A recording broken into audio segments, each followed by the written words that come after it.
What's up, everybody? Hemlock here. I'm Brian. And I'm Chad. You're watching the Droppin' the Hammah Cup Series on the KBueno Racing Network. Boom!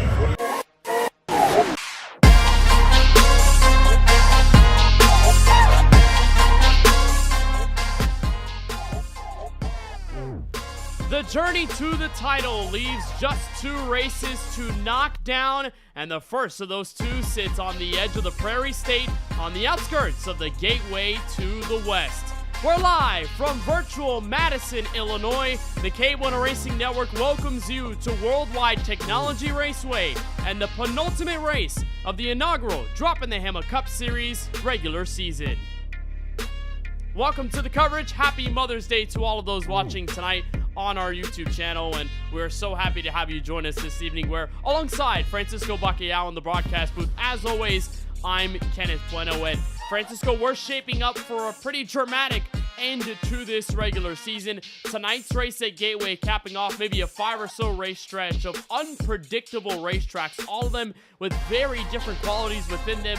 Tonight will be another challenge of discipline, managing your tires, and much more right before we amp up that intensity and decide the 16 to make the playoffs at Daytona.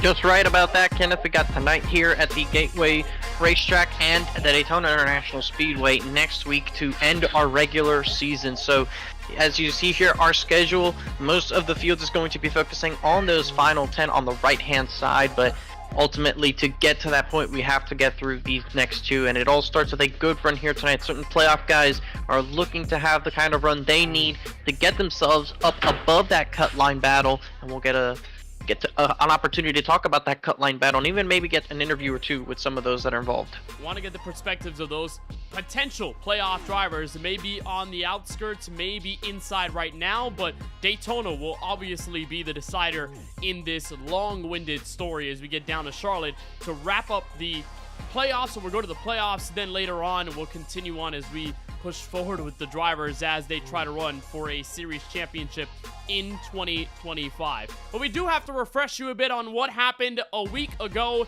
in the Music City. Nashville Superspeedway played host to our last race of the season, and last week it was a ton of fun underneath the sunset in Lebanon, Illinois. That's Ross Harlow, Eric Schaefer among those that led us to the green flag, and just like Pocono the week before, it didn't take long for us to get our first battle for the lead and change for the lead. Steven Maggio making his name known early. He'd be a name we call out so many times throughout the race. This was some of the racing throughout the mid-pack through the first 40 laps, and in a very clean and green stage 1, Francisco, this strategy came all the way down to tire saving. There's Maggio winning stage 1.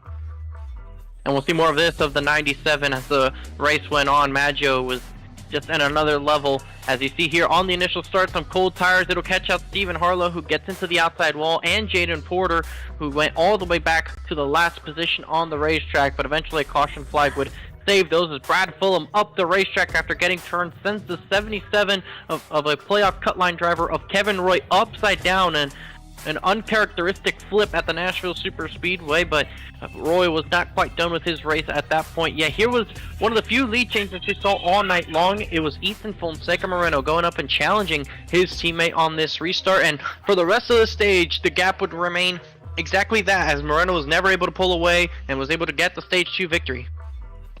And a ton of great racing behind, but of course Maggio had set the tone very early on. Here's about it for second. That's Moreno and Ross Harlow going at it, and I think over the course of the night we learned very quickly that it would be insanely hard to pass at Nashville. You had to use the inside to be the fastest around the speedway, but then came a bit of the drama, trying to side draft for the position.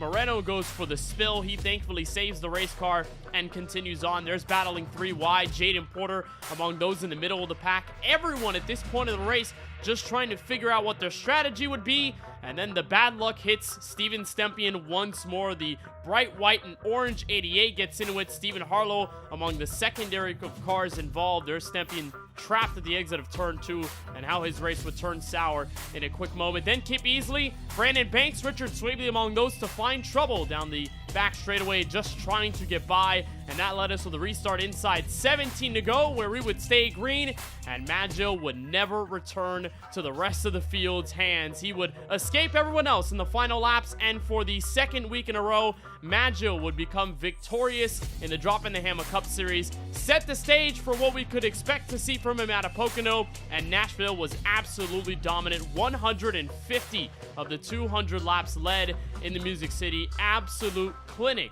for Maggio, who's trying to go tonight for 3 in a row, something that has not been done in the very short living tenure of this Droppin' the Hammah Cup Series. So Maggio wins again, and that leaves us with this field as of right now. 7 drivers locked in, only one guy that is locked in that is not a winner. Steven Stempian was able to lock in last week, despite even the bad luck that befell him at Nashville Superspeedway on Sunday. And you've got the fight that goes all the way down to 16th place. Chris Progar, Casey Knight, and Francisco separated by just 1 point.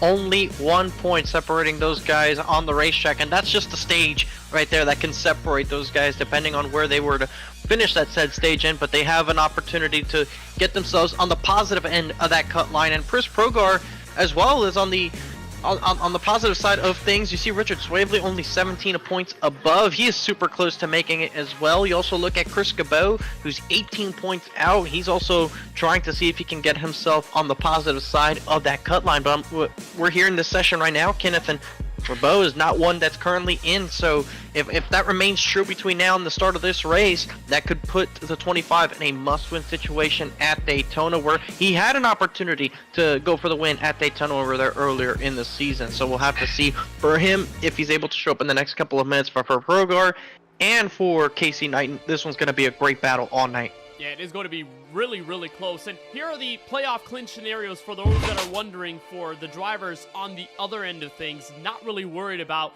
the cut line fight, but more so worried about where they can fully make themselves confirmed as a playoff driver this year. And it starts with Cedric Hunter, who can come into this race with a lot of confidence. As long as he gets stage points in either of the stages this evening, he is basically locked into the playoffs this year. For Warren Kyle, Keith has had a pretty consistent year despite some bad luck hitting him here and there. He also locks in with some stage points in either 1 or 2 this evening. Zachary Hall, bit different here, doesn't need stage points, but at least needs a top 15 finish to win.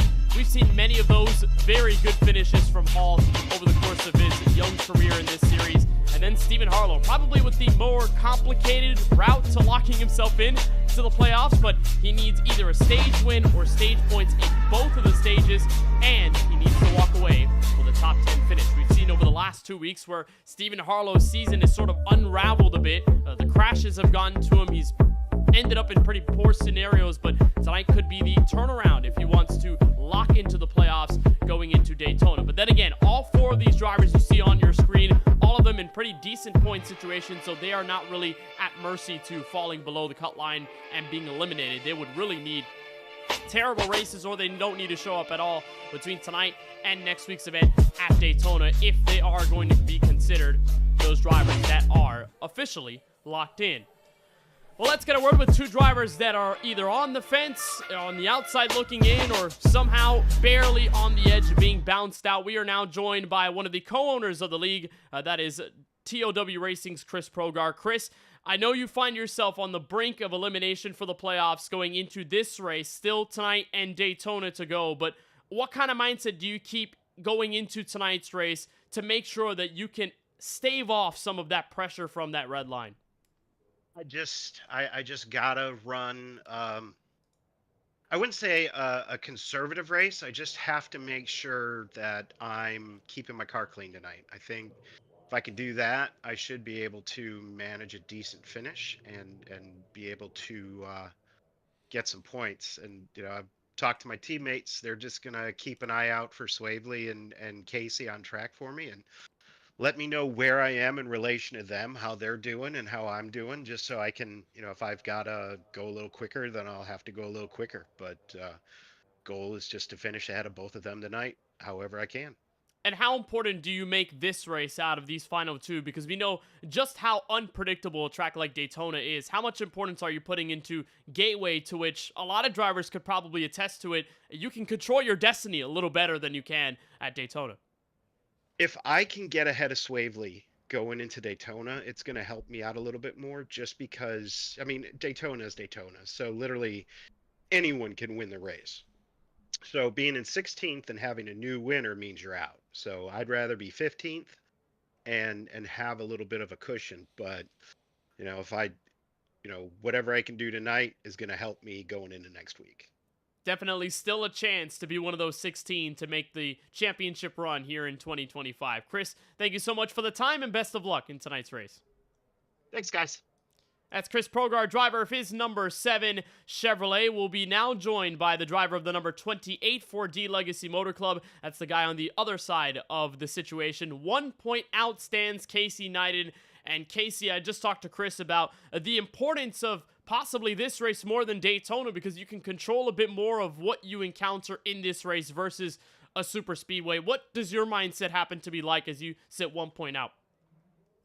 Well, tonight it's pretty much it's survival of the car. It's kind of rough out there tonight, so we'll see. I'm gonna try to play it like I normally do, take care of myself, and see where we are going into the final stage. Of course, like you said, Daytona's a wild card that can be anybody's, and somebody could steal that spot from both of us. But I wish last week went a little better. We got turned early, 3 wide, and then of course we got caught up in when Warren got turned. He came back across the track in front of me, so. But we'll see how it shakes out. I feel all right tonight. Just try to avoid the craziness, because I'm sure it's coming here with how loose the car can be. So we'll see where we end up. Teammates are huge. People you communicate with are huge throughout the race. Have you had any sort of words of wisdom from either your teammates or affiliate members on keeping your head cool and just trying to be as steady as possible to make the playoffs this year? Yeah, so this is a situation I haven't been in between Sunoco and here, and they're all willing to help me out. Of course, the car adjustments and those kind of things like that. But I'm usually the coolest head in the room in the entire league, I believe. So we'll keep that up and see where we shake out tonight. All right, well, Casey, congratulations on making it this far. You're a little bit close, and there are still possibilities left between tonight and Daytona. Best of luck in this evening's race as you guys roll off for the grid. Alrighty, I appreciate it. Have a good one up there. That's Casey Knighton, driver of his number 28 Toyota Camry. That is one of the several D Legacy Motor Club drivers, and Francisco will be watching him and Chris Progar all night long, given the fact that, unfortunately, we don't have Chris Cabot in the session tonight. He may be bounced to a must-win scenario going into the World Center of Racing. Let's get a moment to check in on what this track is like with our KBRN track map. Our images, of course, provided to us by Google Earth. Francisco, nothing out there like Worldwide Technology Raceway. It is an egg-shaped oval, clocking it at a little over 1.2 miles, right on the edge of Illinois, and a great view of St. Louis not too far away. Yeah, this is a unique racetrack on our schedule. We have Darlington Raceway, which is a little bit larger, a little bit more egg-shaped, if you will, and a little bit higher banked racetrack. But this one flat, and it's further out in the Midwest rather in the South. That is home to many fans. This racetrack, it's right just a couple miles away from the Mississippi River. It has the iconic Gateway Arc in St. Louis. I hope I get to visit it sometime. It looks like a pretty neat statue, if you will, that represents one of the centerpieces of our country. But as we now approach 8:20 p.m., Kenneth, you know what that means. It is time to go through the starting lineup, as qualifying is getting ready to be finished here any second now, and that means that we're going to get ready for some racing. We are going to get ready for some racing not too far away from the Gateway to the west. First trip and only trip to Gateway here in this 2025 inaugural Droppin the Hammah Cup Series season, and the drivers